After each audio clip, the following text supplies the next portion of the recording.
Next theme that we're going to develop this afternoon is critical. When the dragon may be right. God forbid. But it is going to happen to you. In this spirit, you should always beware of hyperextension of the righteousness joint. You've got to be real careful about getting yourself strung out. Always think before you pontificate. If it turns out that you are wrong, it will be a long, cold way back. And the quicker you speak and the louder you speak, the longer the way back is. Therefore, follow those admonitions in Proverbs, and boy, there are plenty of them. To lay your hand on your mouth, to listen, be very slow to exert or insist upon your own integrity or your own righteousness, or, as I said, if you do turn out to be wrong, it will be much more painful for you than if you calmly, in the first place, just listened and thought about it for a while before you reacted. There are two critical considerations whenever you are looking at or evaluating criticism of yourself or your church or anything else for that matter. First is to consider the source. Is the source truly well-intentioned? That's going to be the first thing you're going to have to ask. And you're going to have to look carefully at this person, because the impulse is to react, and this is what we're going to try to get you not to do. Before any chance of reaction is that you sit there and you look very carefully at this person and you think a little bit about this person, and hopefully you will pray for this person, not just about, but for them, so that when the time comes for you to say something, you will have thought about it. First of all, are they really well-intentioned? Are they seeking the best interests of the church? Are they committed to the service of the church? Is this a person of integrity? If they are, you need to acknowledge that. You need to realize this is a person of integrity, and I need to consider carefully what's being said.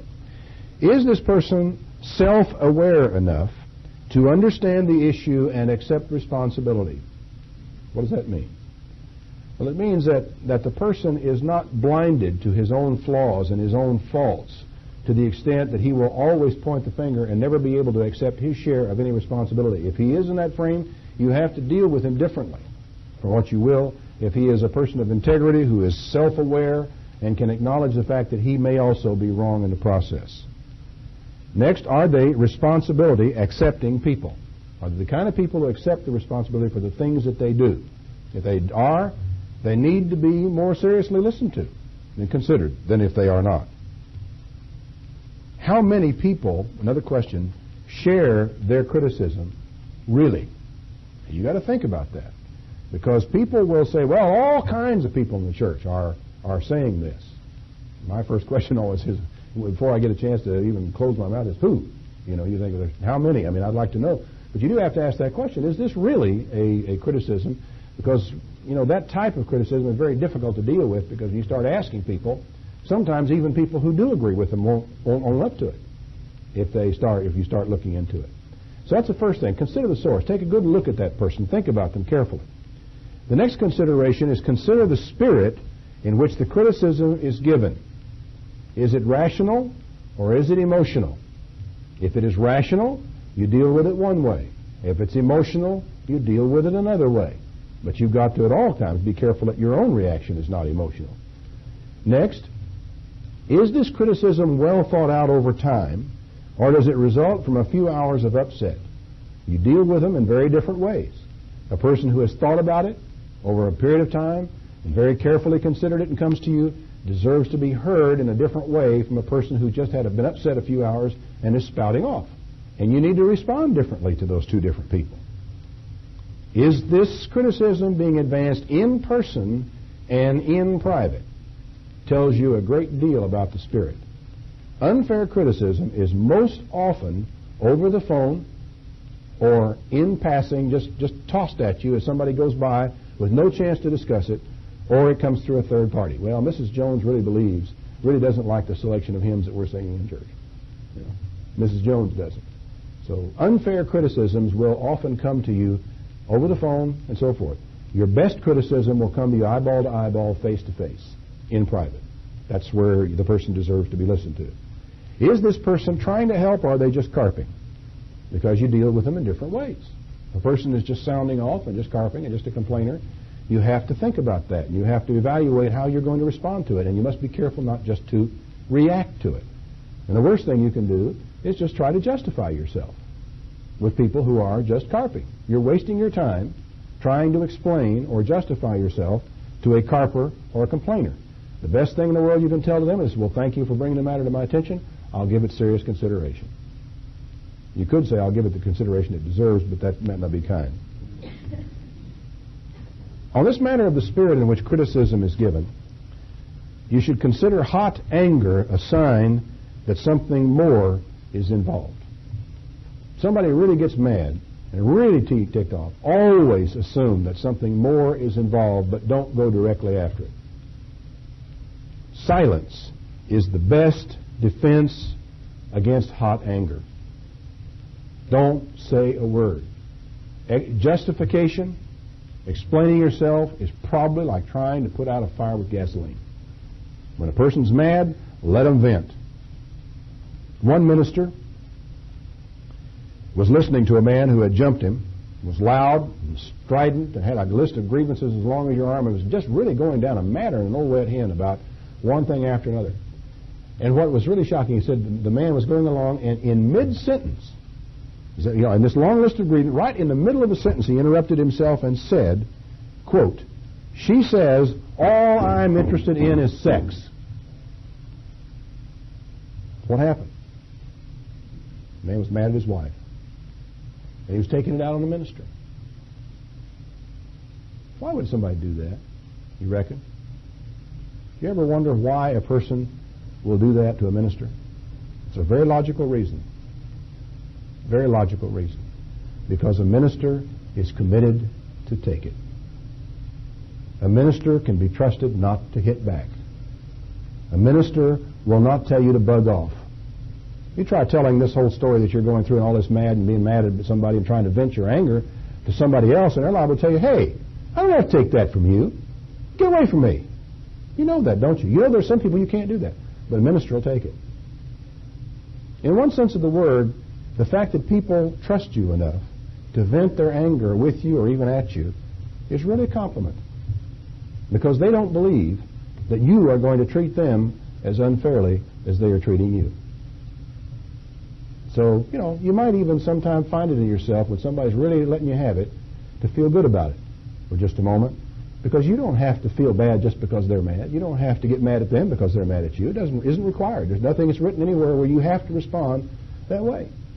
Hot anger almost always is an indication that something else is involved, and sometimes if you'll just listen long enough and not answer back and not even have anything to say, the real truth, as it did in this case, will come out, that the man was having a lot of trouble with his wife. Their marriage was on the rocks.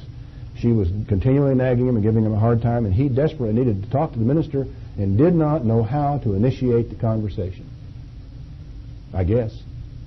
But somehow or other, he had to get to it. Shelley advises, and I think it is a good thing, is to use a trusted, spiritually mature person in the congregation to try to find out what the real cause of the anger is. A person can go to him and say, I understand that what you're trying to say about our Sabbath school classes, and I understand what you're driving at and what you're trying to accomplish, but it really seems to me that your anger, that problem didn't merit somebody being as mad as you're mad as you were. Is there something else the matter? Now, you, as the person upon whom he initially vented that anger, can't really work that too well. You need to try to send somebody else to talk to him, somebody that's mature enough to know when to keep their mouth shut. To just go and just phrase it something like what I've said. I just don't understand your reaction. Is there something else bothering you? Because almost always there will be. And I really think that knowing that the minister, they can vent their anger at the minister when the minister will not reject them, is very, very important to people. So we've got to be pretty careful not to abuse that trust and not to overreact to it and not to destroy in people a lot of the confidence that they have in us. In the worldwide Church of God, people were denied that outlet because there the minister might very well reject them. And that rejection could take the form of cutting them off from all their friends and cutting them off from their family and having enormous consequences in their life. But in this church, that doesn't happen to them.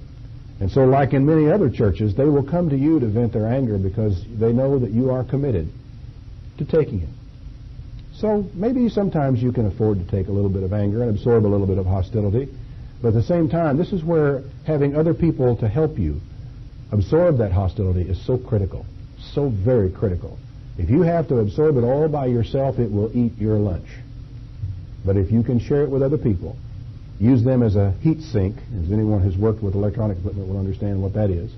That's a device you clamp on between the soldering iron and other sensitive equipment to keep the heat from the soldering iron from going right straight through and damaging something. You know, you got a lot of mature members in the congregation make good heat sink.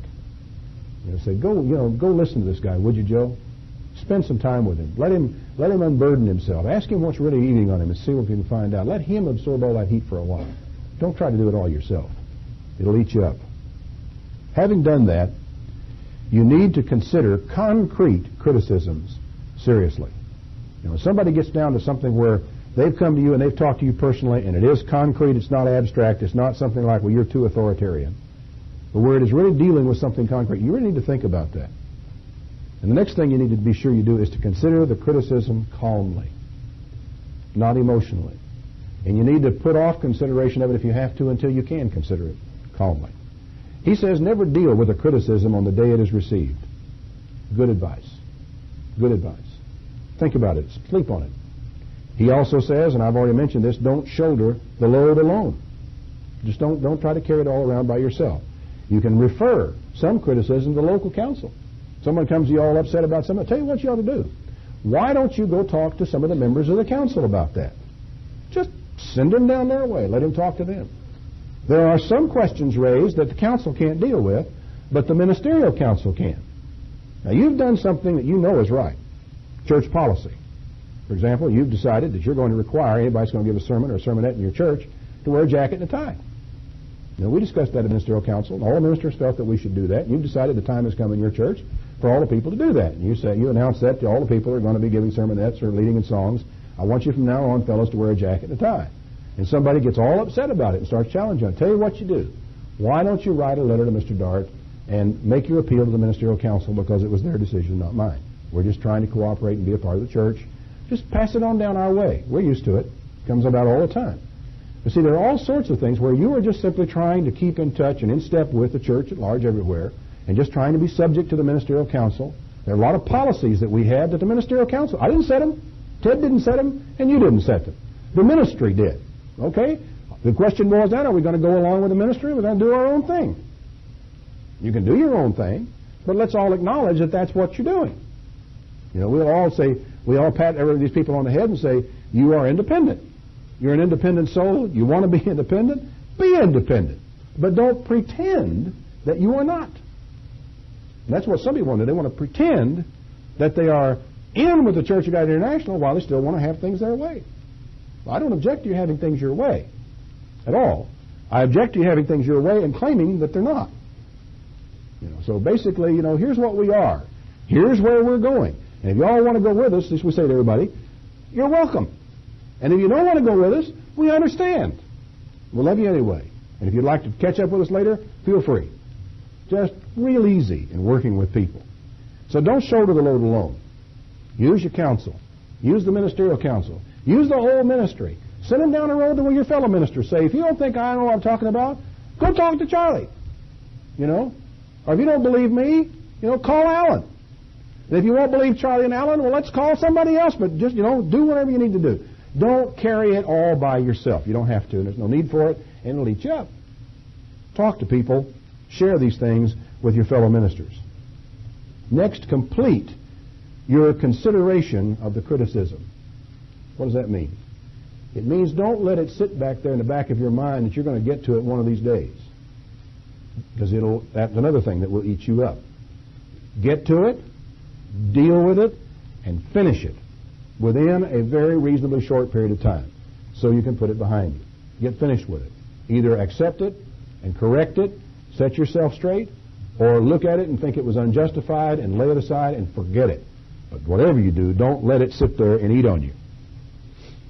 The leader who takes no cue from his people is a dictator.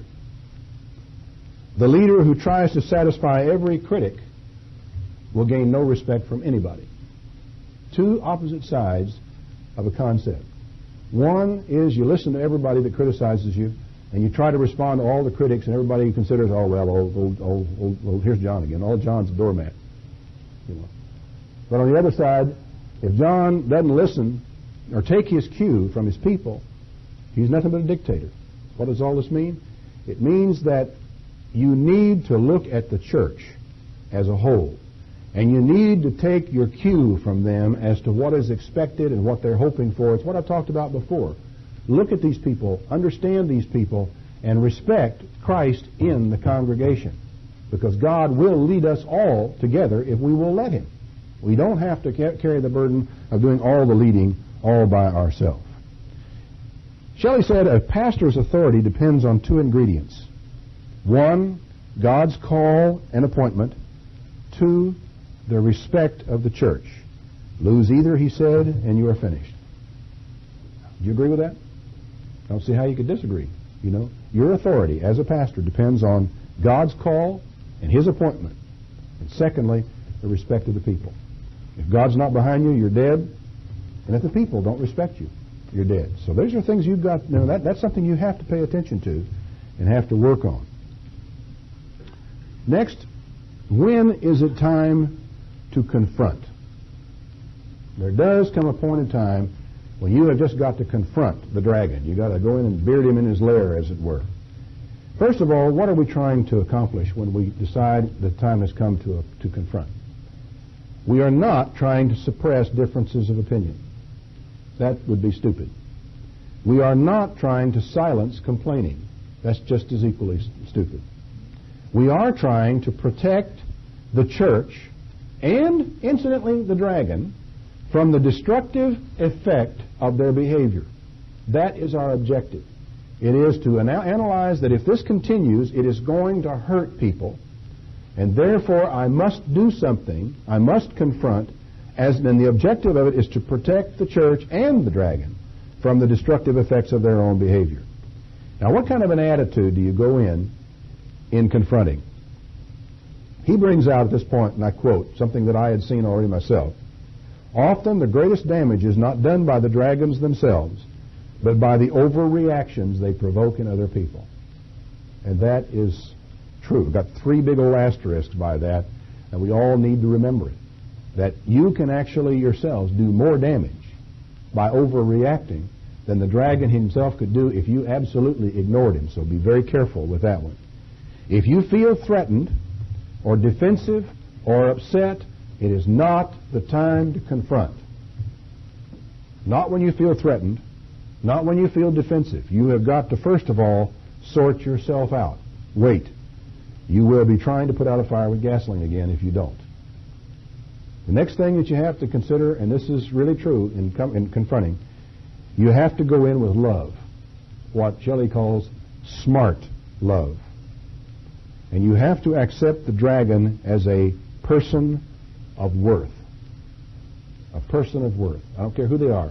The one thing that I think this book did more to change in me, and it was, in some ways it is a subjective change rather than an objective change, it is that the realization that everybody in the church, everybody's worth saving. That there is no one in the church should ever be sacrificed if we, on behalf of some imagined goal that we are headed toward. The 99 can be left. I mean left. While you go after the one lost sheep. And sometimes that is what has to be done. Everyone in the church is worth saving. You do not sacrifice one individual for the well-being of the church. And this is, as I pointed out yesterday down in Woodruff, one of the most fundamental differences between us and the worldwide Church of God. The worldwide Church of God will sacrifice an individual for what it perceives to be the welfare of the church. We do not believe in that. No, the collection of individuals can take care of themselves. They are not to be, you're not to sacrifice one person on their behalf. So, any dragon is to be considered a person worth saving. And we should make every effort and enlist all aid in trying to do so if we can. He lists also the 3 P's of conflict management. 1, permission. That is, you are permitted to disagree. It's got to be something that exists in our family. It's got to be considered in our family, the church. And in the conversation, when the time comes to confront, it's got to be there that the person has permission to disagree. Second, potency. In other words, everyone present when the confrontation comes about must be allowed to express his position with strength and with clarity. Protection. No one will be intentionally hurt, nor will anyone be allowed to inflict needless hurt. The 3 P's of conflict management. So when the conflict arises, this is something you need to explain to everybody concerned. It's all right to disagree. We got permission to disagree. You have the potency or the power to express. You will be allowed to express yourself completely and forcefully if you wish. And no one will be allowed to hurt anybody intentionally. If we hurt somebody, it will certainly be unintentional. Next, prior to confrontation, don't just pray about, but pray for the dragon. Something that has occurred to me, really, and I've often thought a lot about prayer. There are many unanswered questions in my mind about prayer. But I was struck in my own life recently of how difficult it was to maintain a line of unworthy thought while I was in an attitude of prayer and drawing near to God. And I began to realize, sometimes I wonder if really it is the results that prayer is aimed at as much as it is the alteration in your own mind. I would think that when you are told to pray for your enemy, and we get on our knees and we start praying for our enemy, that an attitude of hatred would be difficult to maintain. Should be difficult to hold on to through the prayer experience. Now, of course, God knows what's going on in your mind all the time anyway, doesn't He? And He knows what your needs are, but order things without any prayer at all. Decided that there are some things He will not do until He's asked, and then He will respond. And He doesn't always respond every time because He wants you to persevere in prayer. I think the answer lies in the effect that prayer has on you. In other words, He has decided to do something that's almost artificial in a way. And that is not respond where He sees a need and would even want to do it until He is asked, and sometimes until He is asked more than once because of the change that prayer works in you. It's a thought. So don't just pray about them, but pray for these people before you confront.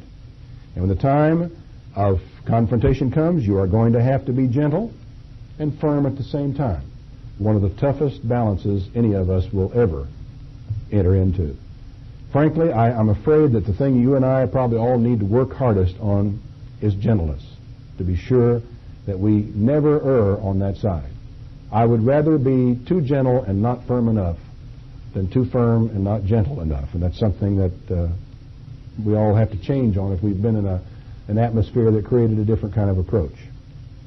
The atmosphere for confronting is very critical. Timing is of the essence. You have to wait sometimes until the time is right, and you need to choose the time and try not to have it chosen for you so that it's the best situation possible. Location for confronting is critical because there are some environments that can be very threatening. The time to confront a dragon is not, the place is not necessarily in your office if you had one, or a study if you had one, as I've often done, with a desk between the two of you. Of course, I was taught that very early, that even if you have them in your office, down to the other side and sit down with them. But even better than that is to say, hey, let's meet over someplace in a restaurant in a quiet corner and have a cup of coffee and let's talk about this and get on neutral ground.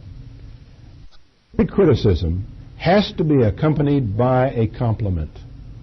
Rule. Just write it down as a way of life that you will make a resolution. I will never criticize. If it really starts getting critical, you may have to have a witness. But at first, it needs to be private. Every criticism has to be accompanied by a compliment. Rule. Just write it down as a way of life that you will make a resolution. I will never criticize or offer an item of criticism until I have first offered an item of compliment, an item of praise. Now, when you get to the place where witnesses become involved, at that point in time, start taking notes and inform the council. These are things you have to do when you've gone to that private meeting and the thing hasn't worked, and now you know you're going to have to take a witness with you. At that point in time, you've just got to start taking notes because everything you say can and will be twisted and used against you in many cases. You just have to realize that. So the witness becomes critical, your notes become critical, and it's also important that, as a gesture of respect for the people you have to work with on that council, that you let them know what's coming down before somebody blindsides them with the whole thing. So it does sometimes have to take place. What do you do when there is no resolution? Because there are going to be times when there are not. Well, the first thing you do is you give it time and you leave it alone. Give it time and leave it alone. If somebody's decided to go off and meet somewhere, tell them you still love them, and that if they need you, call, that if you can be of any help you wish to, and just be kind and say, we don't want to bother you or anything, but if we can help, let us know. Give it time. Secondly, keep on being a minister, a servant of God's people.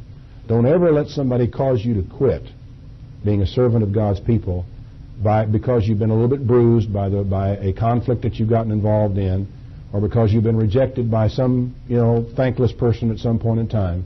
You keep on serving and ministering to God's people. If you believe that God called you, don't ever turn that calling loose, whatever you do.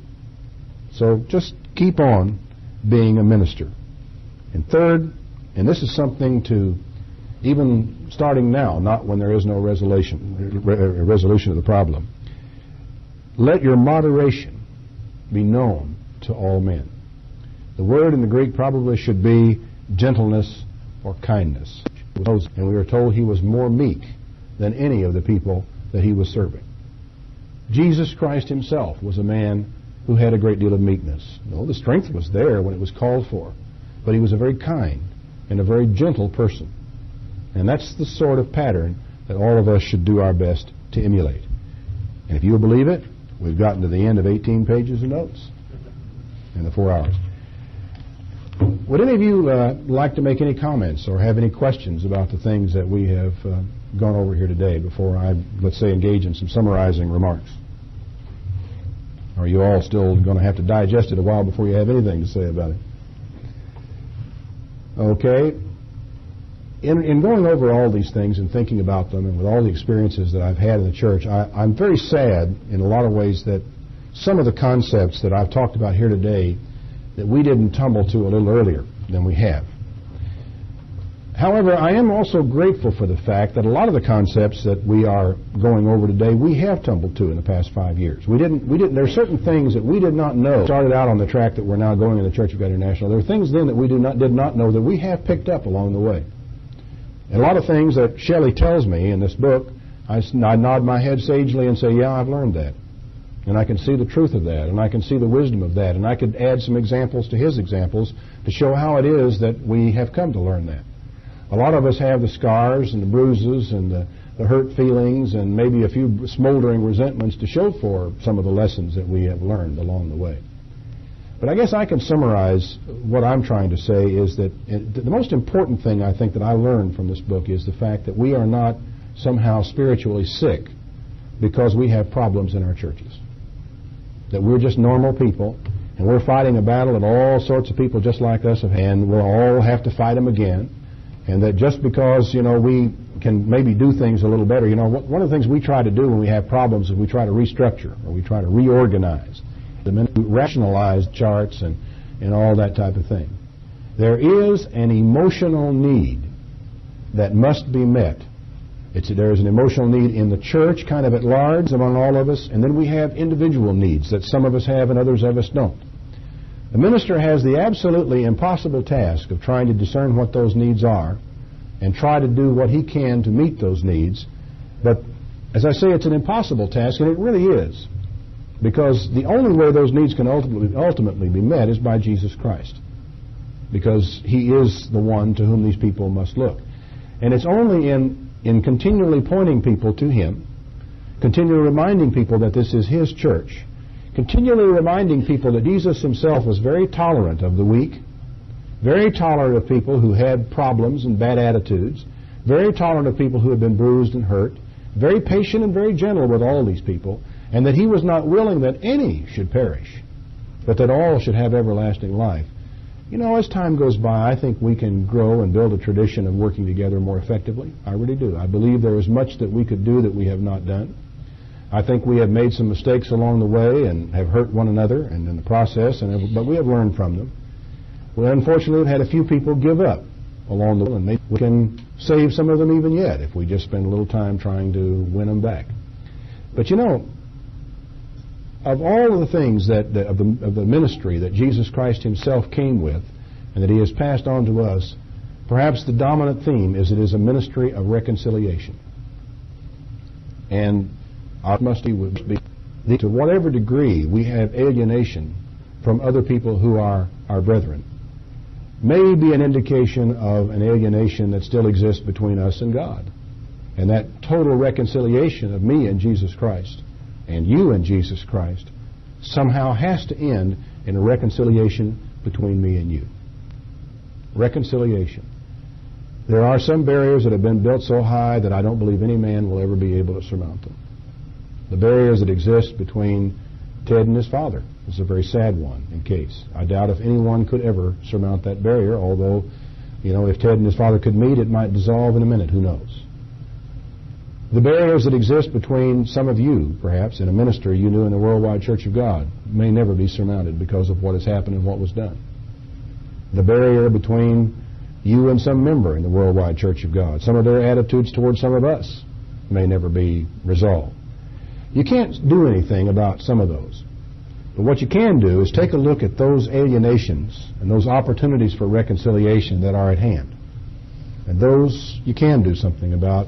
And I think that if God looks down on us and he sees that we are trying and doing our best with the ones we can do something about, then he'll be patient with us when it comes to some of the others that we can't do so much about.